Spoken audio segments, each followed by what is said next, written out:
શ્રી ગણેશાય નમઃ. આજના વિડીયોમાં આપણે સાંભળીશું શ્રાવણવદી એકાદશી એટલે અજા એકાદશી. તેની વાર્તા વિશે જાણીશું. યુધિષ્ઠિરે પૂછ્યું, હે શ્રી કૃષ્ણ, શ્રાવણવદી એકાદશીનું શું નામ છે? કૃપા કરી તે એકાદશીનું મહત્વ પણ સમજાવો. શ્રી કૃષ્ણએ કહ્યું, હે રાજન, શ્રાવણવતી એકાદશી અજા નામથી પ્રસિદ્ધ છે. જે માનવ નારાયણનું પૂજન કરે, આ એકાદશીનું વ્રત કરી કથા સાંભળે છે, તેના સઘળા પાપો નષ્ટ થાય છે. આ લોક અને પરલોકમાં કલ્યાણકારી વ્રત છે.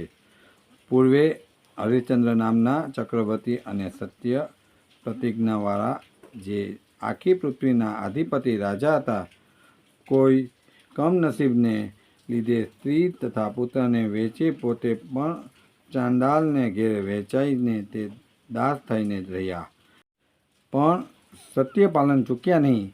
આ રીતે ચાંડાલને ત્યાં સ્મશાનમાં રહેતા કેટલાક વર્ષો નીકળી ગયા.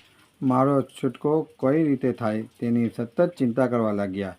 આ દુઃખી રાજા પાસે બ્રહ્માએ જેને પરોપકાર માટે ઉત્પન્ન કરેલા છે એવા ગૌતમ મુનિ આવ્યા. રાજાએ હાથ જોડી પોતાના દુઃખની સઘળી હકીકત કહી સંભળાવી. રાજાના વચન સાંભળી ગૌતમ ઋષિએ રાજાને વ્રતનો ઉપદેશ કર્યો અને કહ્યું કે, હે રાજન, શ્રાવણ માસના કૃષ્ણ પક્ષની અજા નામની એકાદશી છે, તે ઉત્તમ પુણ્ય આપનારી છે. તેનું વ્રત તમે કરો, તેથી તમારા પાપનો નાશ થશે. હે રાજન, તમારા પુણ્યના પ્રભાવથી જ હું તમારી પાસે આવ્યો છું. આટલું કહી મુનિરાજ અંતર્ધ્યાન થઈ ગયા.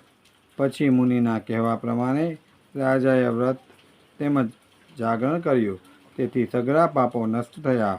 તેથી હરિશ્ચંદ્ર રાજા, પત્ની તારામતી ભેળા થયા અને પુત્ર રોહિત પણ જીવિત થયો. તે વખતે સ્વર્ગમાં નગારા વાગ્યા, પુષ્પવૃષ્ટિ થઈ. એકાદશીના પ્રભાવથી દુશ્મન રહિત પોતાનું રાજ્ય પાછું મળ્યું. અંતે રાજા પરિવારની સાથે વૈકુંઠમાં ગયા.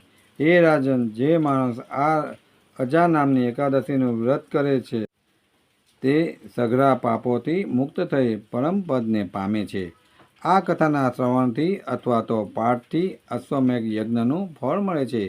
એવી રીતે બ્રહ્માંડ પુરાણમાં શ્રાવણ કૃષ્ણ પક્ષની અજા નામની એકાદશીનું મહાત્મ્ય કહેલું છે. જય શ્રી કૃષ્ણ. અમારા આજના વિડીયોની જાણકારી આપને ઉપયોગી લાગી હોય તો તેને લાઈક કરો, શેર કરો અને કોમેન્ટમાં જય શ્રી કૃષ્ણ લખો. આવા જ ઉપયોગી વિડીયો માટે અમારી ચેનલને સબસ્ક્રાઈબ કરો. ધન્યવાદ. જય શ્રી કૃષ્ણ.